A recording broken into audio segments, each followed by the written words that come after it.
La sexualidad humana ha sido reducida, en la modernidad, a un fenómeno biológico y emocional, despojado de su dimensión metafísica. Se habla del orgasmo como un pico neuroquímico, una descarga natural, una sacudida fisiológica. Sin embargo, las tradiciones antiguas jamás lo entendieron así. Para ellas, el orgasmo era un acontecimiento sagrado, un cruce entre mundos, una fractura del tiempo interno donde el ser se revela tal como es, una entidad vibratoria capaz de transformar su propio destino.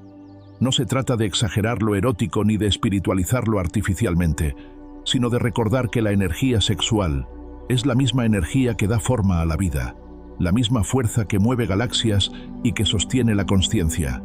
Es el poder primordial, el pulso esencial.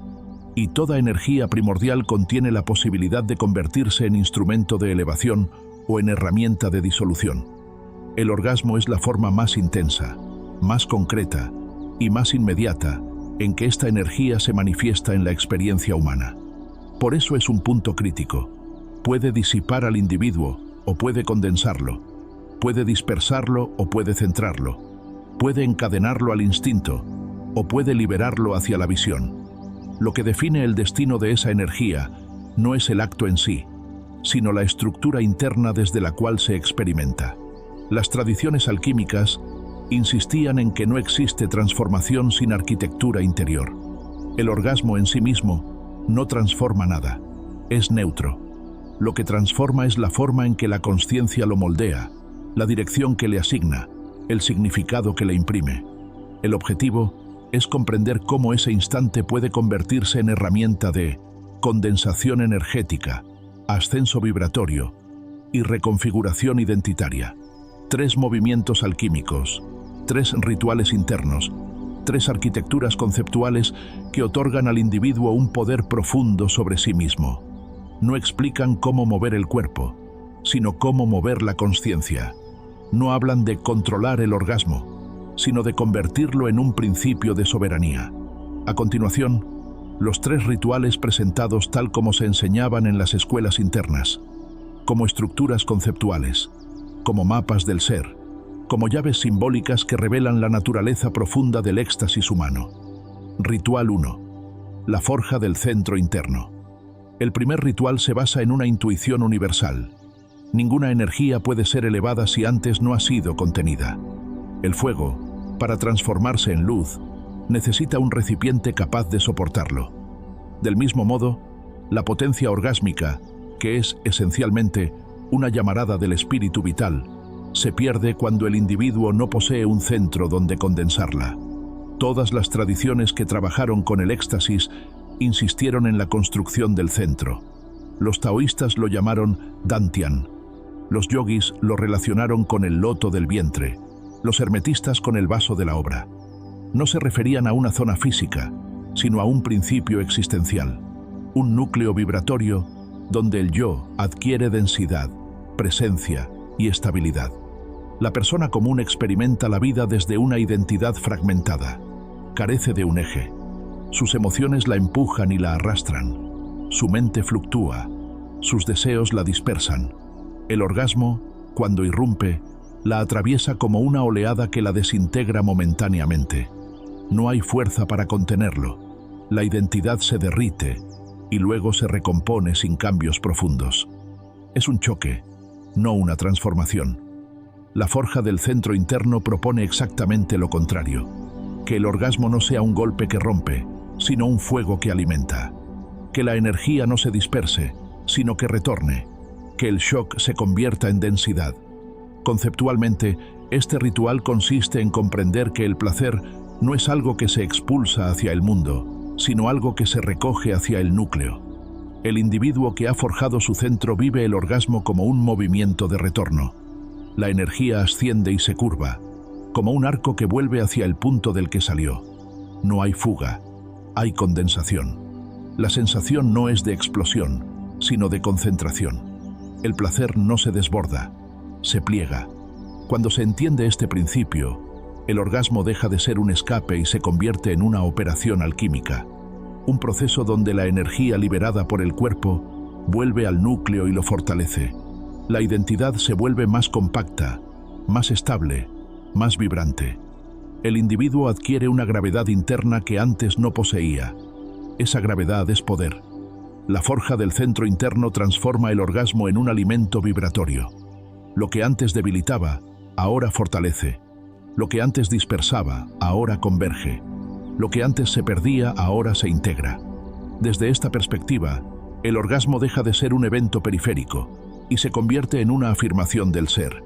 Es el acto que, cuando se vive desde el centro, alimenta al centro. Es la prueba de que el individuo ya posee un horno interno capaz de contener el fuego del placer sin desmoronarse ante él.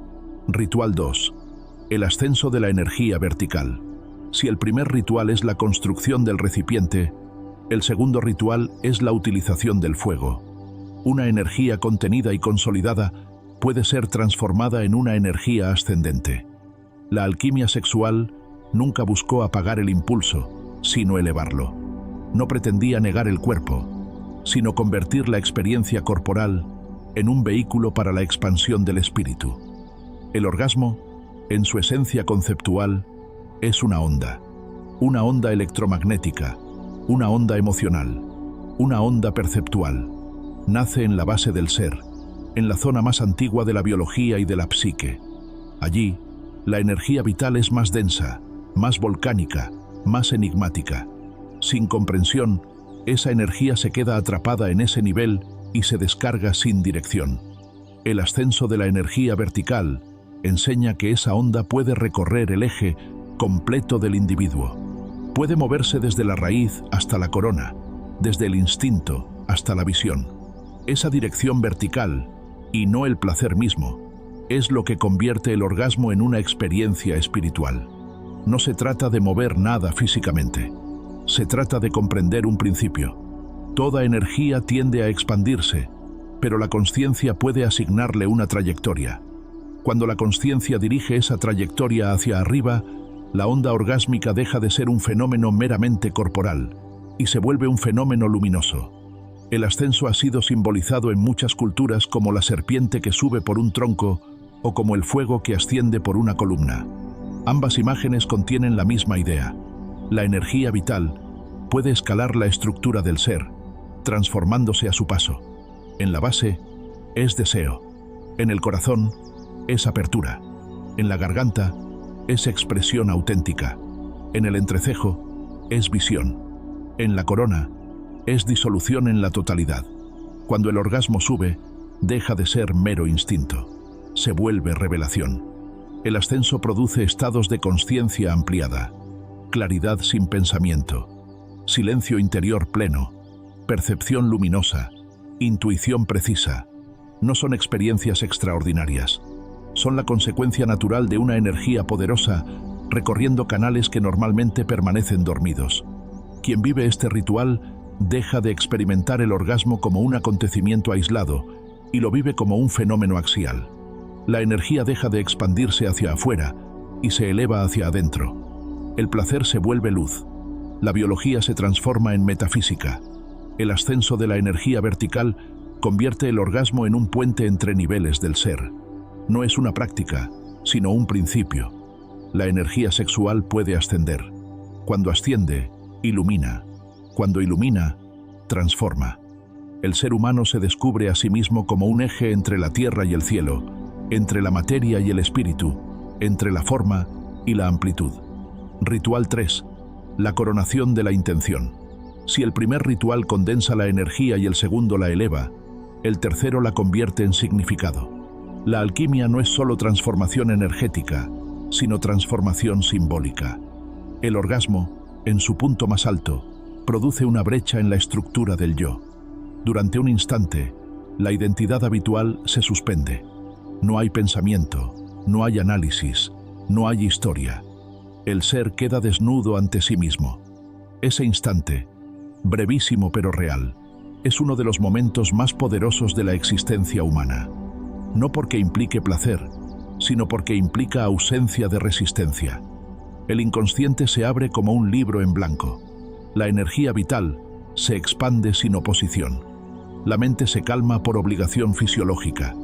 Y en esa apertura es posible insertar una nueva forma de ser. La coronación de la intención no consiste en pedir deseos ni formular objetivos racionales. Eso pertenece al nivel de la mente superficial. Este ritual trabaja en un nivel más profundo, el de la identidad vibratoria. La intención aquí es un decreto del ser, no una petición del yo. La energía del orgasmo actúa como un amplificador. Lo que la consciencia coloca en ese instante se multiplica. Si coloca miedo, el miedo se expande. Si coloca confusión, la confusión se profundiza. Si coloca intención elevada, esa intención se convierte en un sello interno. Por eso, este ritual se llama coronación. El individuo usa el clímax como un trono momentáneo donde puede restablecer su soberanía. No pide convertirse en algo, declara serlo, afirma un estado, no un deseo. Expresiones como soy claridad, soy propósito, soy presencia, soy calma, soy poder interno, adquieren en ese instante un peso que no tienen en ningún otro momento de la existencia. No funcionan como afirmaciones de autoayuda, sino como órdenes vibratorias emitidas en el umbral, donde el yo está más abierto y menos fragmentado. En términos alquímicos, este ritual transforma el orgasmo en un sello identitario. Después de varias experiencias vividas desde este principio, la persona comienza a notar cambios profundos en la estructura de su psique. Mayor coherencia interna, menos contradicción emocional, más estabilidad en decisiones, una extraña sensación de vivir desde un nivel más elevado de sí misma. No es sugestión, es arquitectura. El orgasmo sella lo que la intención define. La coronación de la intención revela que el orgasmo no es solo energía, sino también lenguaje. Es un código que reescribe la identidad. Quien comprende este ritual deja de vivir el clímax como un evento y comienza a vivirlo como un acto creador. La tríada del ser todopoderoso. Estos tres rituales no son prácticas técnicas, sino estructuras conceptuales. Definen tres movimientos internos que, cuando se integran, revelan la verdadera dimensión del orgasmo. 1. Forjar. Convertir la energía en núcleo. 2. Elevar. Convertir la energía en luz. 3. Coronar. Convertir la energía en significado. La alquimia sexual no busca amplificar el placer, sino amplificar el ser. No se trata de hacer más intenso el orgasmo, sino de volverlo más significativo, de convertir un momento efímero en una herramienta de evolución interna, de transformar el impulso biológico en un acto metafísico. El individuo que integra estos rituales deja de ser un receptor pasivo del placer y se convierte en un arquitecto del éxtasis. Descubre que dentro de sí existe una fuerza capaz de condensarse, elevarse y crear. Una fuerza que no depende de creencias, técnicas ni linajes exteriores. Una fuerza que reside en la propia estructura del ser. El orgasmo, visto desde esta perspectiva, se convierte en un lenguaje de poder, en una chispa del espíritu, en un mecanismo de expansión. Dominarlo no significa controlarlo, sino comprender su naturaleza. Y quien comprende su naturaleza puede convertirlo en el más profundo de los rituales, el ritual de volverse creador de sí mismo. En ese sentido, la alquimia sexual revela su verdad final. No se trata de volverse todopoderoso en el mundo externo, sino todopoderoso dentro de la propia consciencia. Un poder que no domina a otros, sino que domina la estructura interna desde la cual la vida completa se experimenta. Esa es la verdadera soberanía. Ese es el arte supremo. Ese es el destino del orgasmo consciente. Si estos rituales resonaron contigo, no las dejes pasar. Empieza hoy tu propia alquimia del orgasmo. Forja tu centro, eleva tu energía y corona tu intención. Déjame tu opinión en los comentarios. Dale like, suscríbete y comparte este video. Hasta pronto.